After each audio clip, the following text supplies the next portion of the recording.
Hi, how are you all doing? How was Easter, everybody? I spent quite a lot of time cooking this Easter, which is something I don't always normally do. I enjoyed myself actually doing that. I did it with my son. It was quite good fun. I went to see the Godzilla and Kong film. That was good. That was fun. I'm just doing my makeup, and I'm going to talk about something that I wanted to talk about a few oh god, couple of months ago now. So today I'm just putting a bit of makeup on. I'm going to tell you what's going on. And I'm going to try and do these cherry cola lips today as a makeup thing. And I'm just doing my normal black eyes, which I like. Anyway, so the story. So I was lucky enough to go to Ireland earlier in the year, and I went to Dublin, and I heard this story, and it was amazing. So I'm going to tell you it. It's a bit of spooky in that, but it's really good. And it sort of gels together with something else. So I'll start. So last year then, I think it was last year, or was it the year before? Can't remember. Me and my friends, we went to something called the Hellfire Caves, which is in Oxford. And Most Haunted had gone there, and it was really weird. It was all these people, like, sort of in these weird, you know, clubs, shall we say, elite clubs, going there, and nuns were going in there dressed as, you know, prostitutes going there dressed as nuns and all that. And I think Most Haunted did something about it a few years ago, and there was a baboon there that got out, and, you know, and it was all really weird stuff going on in there. And it was called the Hellfire Caves, and it's near Oxford. Okay, so fast forward, really interesting place. Felt that it was quite not nice things had gone on in there, but at the same time it was an interesting place to go, and it's in a nice countryside and everything, but you could feel that it wasn't a nice atmosphere. That's what I'm going to say. It was kind of evil atmosphere. You could feel the evil in it. I could anyway. I could pick up on stuff that I thought was not great. So fast forward, and I went to Ireland in the for like New Year time. Anyway, and I decided to go on a tour, you know, and stuff. And anyway, and I got to hear about this story. And then I actually saw the place as well. I actually saw the pub and stuff. So this is going back to the 1700s. And you'll see how this sort of connects up, you know, with the weirdness as I go forward. So anyway, so in the I think it's 1753, I want to say, there was a brothel in Dublin called Maiden Tower. Okay, and this brothel was run by a woman called Dorcas. Well, if you're Irish, you'll know that Dorcas means dark. So anyway, so Dorcas, or Darkus, whichever one you want to call her, she was the madam of the brothel. So in my head, I'm thinking, well, she must have been, you know, a bit of an older lady, whatever. Anyway, this Dorcas Kelly had this man that used to come and just visit her, and his name was Simon Lustrell. And they said he was like the king of hell. He was such a horrible, horrible man. And anyway, she ended up getting pregnant from this man. Okay, so this man, she said that he'd impregnated her. But of course, him being so high and mighty, it was something to do with the Irish court, I do believe. He doesn't want to be, he didn't want to be kind of like associating with a common, you know, brothel owner. So he said that it wasn't his baby. Okay. And sadly, the baby went missing. And she didn't know what had happened to this baby. I mean, we can all deduce to what we think probably did happen to the baby, but she didn't know what had happened. And then he said, sorry, I'm just putting some foundation. And then he said that she was actually a witch. And so, yeah. So from what I can gather, they then, so he must have done something to this baby, which is just awful. God knows what happened to the baby, I don't know. But there's sort of, this story gets a bit, because there's so many different versions. One of the versions says that, and this is the version I think I'm going to tell, the version says that they took her and said she was a witch, and they put her on, you know, I think they sort of did stuff to her first before they put her on this. They obviously burnt her, but before they burnt her, they did some terrible things to her. But she had a lot of friends. You know, she was quite popular because I think she was quite a nice boss to these prostitute girls. You know, she was a female, and obviously, so, you know, she was better probably to them, maybe some of the men of the time. And so they all stole when she finally died from the burning, and the hanging, and what, you know, they sort of hung her and burnt her, you know, at the stake. They gathered all her clothes and they had a party for her. Okay, so they had this party for her, and then after that, they were arrested, all of them, and put in Newgate Prison. Just for that, you know, that was their boss who, you know, who treated them well. Accused of being a witch. You know, her baby's gone missing. I mean, what a tale of tragedy. But she must have been quite young, you know, if she was having a baby from this Simon Luttrell. Anyway, so after that, you know, he was known as an evil man. Nobody liked him.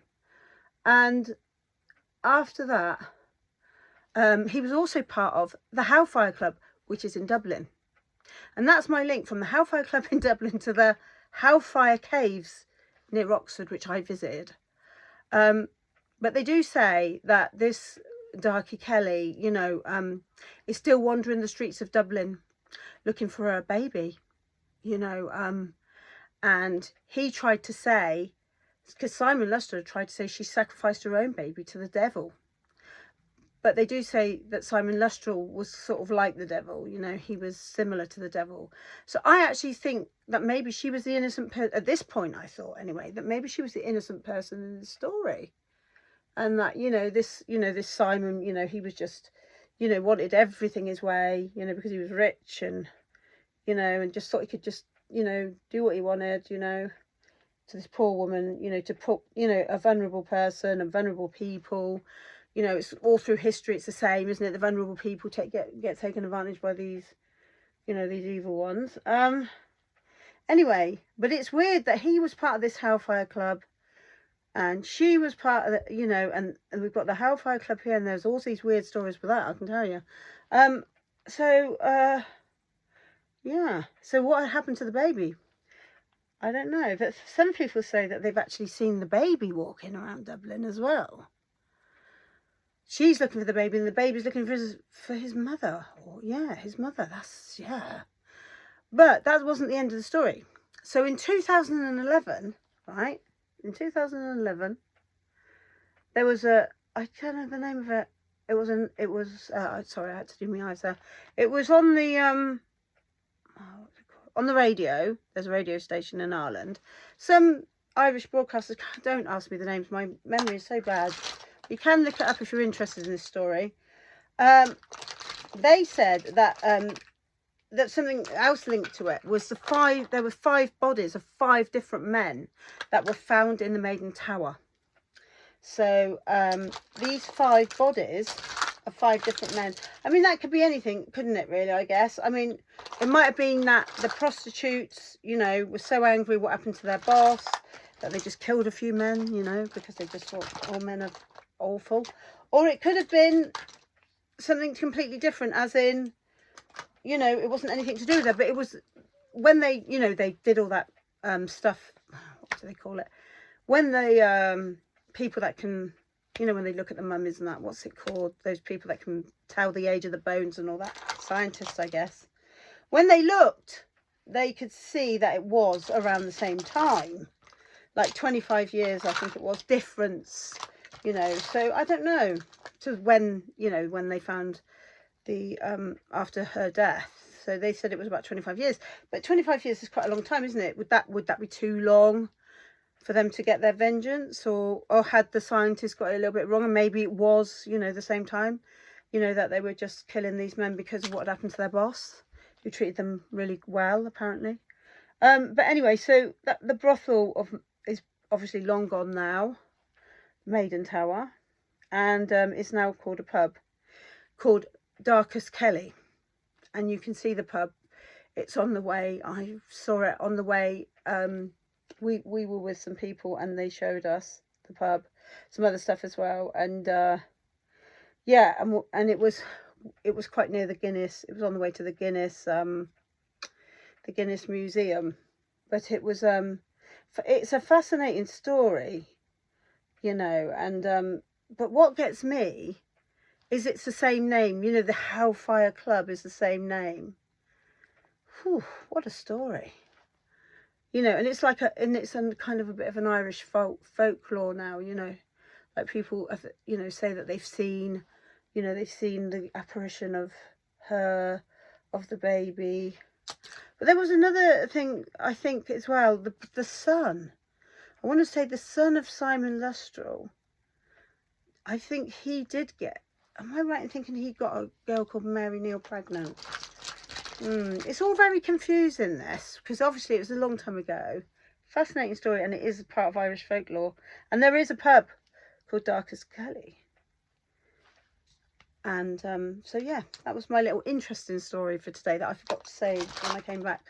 And I've been really busy. The other thing that I found out as well that I thought might be quite interesting, just doing my, oh gosh, 11 minutes, I'm talking too much, was I wish I could edit my videos. I really need to do that, because I could sort of, like, you know, go faster, couldn't I, and that, but I don't know, it sort of eludes me, technology.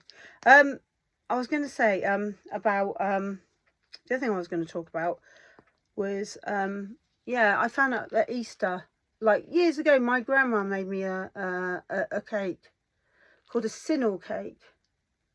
Yeah, and it's got a lot of marzipan and stuff in it.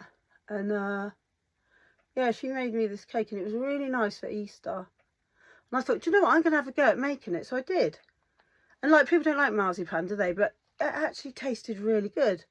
And then I found out a little bit of history about it, which is quite sad, really, again, was that, you know, I know we moan about life today, but compared to what people had back in the day,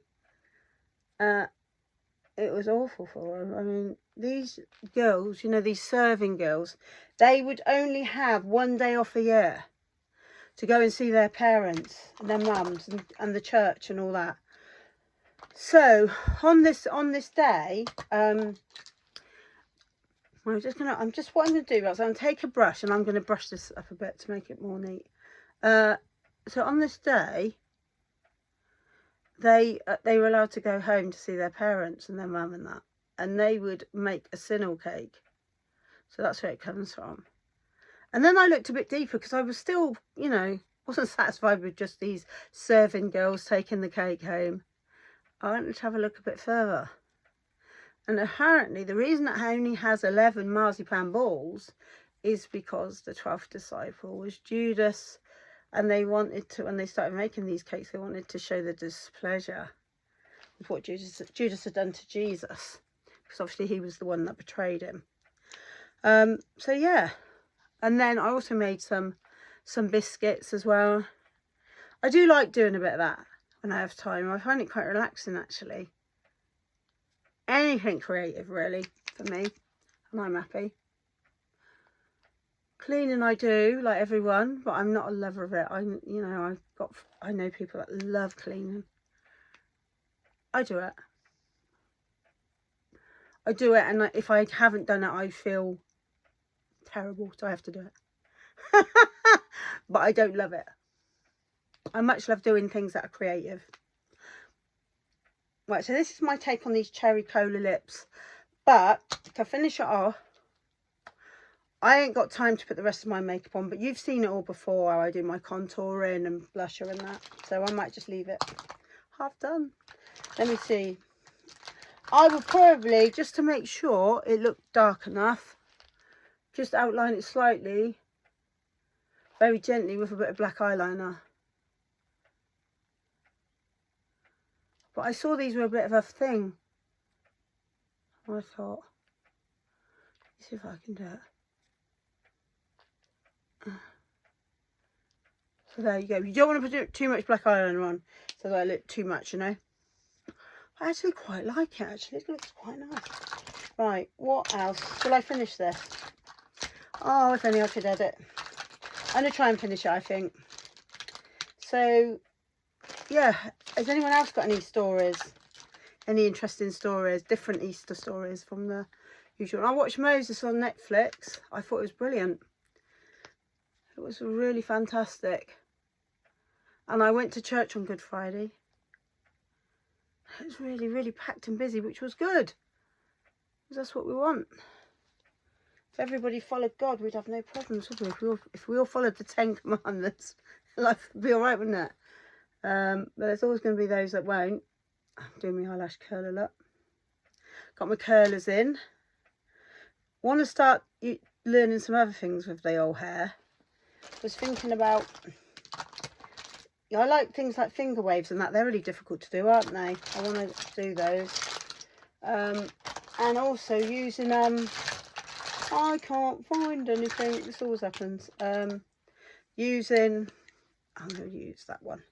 Using I'm putting some light colour underneath. There's always light should be underneath the dark, down the nose. Let's see. I do look a bit different, don't I? I think everyone does, don't they? I look a bit more bright. No, using I know everyone can do it apart from me. I think using those straighteners to curl the hair. Yeah. I tell you what is worth buying. I don't do it all the time, but when I have time, is those heatless curlers. You know the long ones, and you tie round. They've got them in Primani. They've got them there.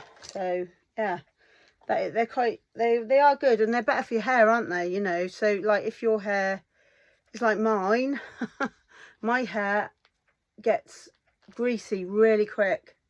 Like, you know, after 2 days, I've got like an oil slick on my head. So they're really good. Like, so if you've done your hair and then your hair goes flat, you can use that. The other thing I use for my flat hair is I'm giving you all these little tips on here, aren't I? You know, just like push that up into there.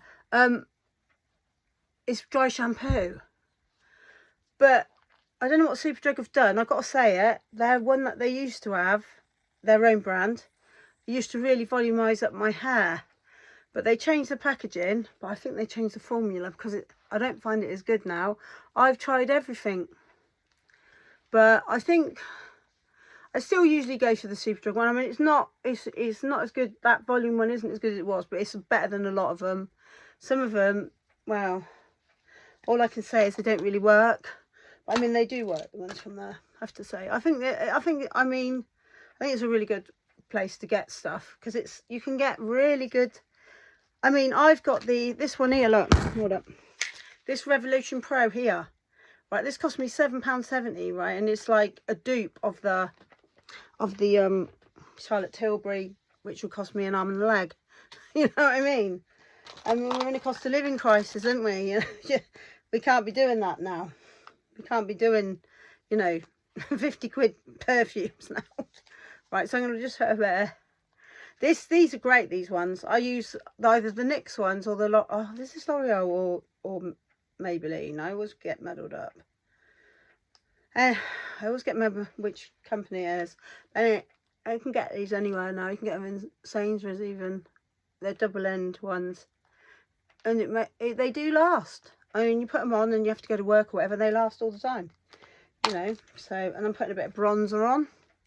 Looking a bit pink there, a bit there, and I do sometimes contour under there, but I don't really think I need it today. Just looking for my eyeliner, which, you know, I put it all neat and then I go to find it. For some reason it's disappeared, probably because I've just been, you know, moving stuff about. But there it is. Got to have my eyeliner. I can't live without my eyeliner. I mean, eyeliner, I think I said that it was to keep bugs away from people's eyes originally. Men and women used to wear it back in Egypt in the day, which you can see in the film, you know, when they do Moses, because it concentrates a lot on the ancient Egypt, which I'm really fascinated with. Always have been since a child. Used to love all them old films, you know, at Easter when I was growing up with Charlton Heston and the Ten Commandments and all them old films from back in the day. They're still amazing now. I mean, it's just a lot of it's, you know, it's not just about special effects and that, is it? It's the character of the person, isn't it? which makes things. Do you know what I mean? I think it is, because they, you know, it was old, but they had such character. Some of these old, you know, they had such charisma, didn't they? You know, these old timers in the olden days, so much charisma. I don't think they've got that now, like that. Some of them have, but it's not, you know, they were special. I think even young people that are in the films would probably say, you know, you learnt a lot from those ones as well. So that's it. What do you think? Is that a cherry cola lip? I hope so. I hope you like my story about Darkest Kelly. If you know any more about Darkest Kelly that I haven't said about, can you let me know? Because I'm really fascinated by that story. It's really like, I've really got a bit nerdy over that. Anyway, happy Easter. Happy the rest of the Easter. This is a really long video. And if you watched all of it, thanks for staying to the end. And I'll see you all soon. Take care.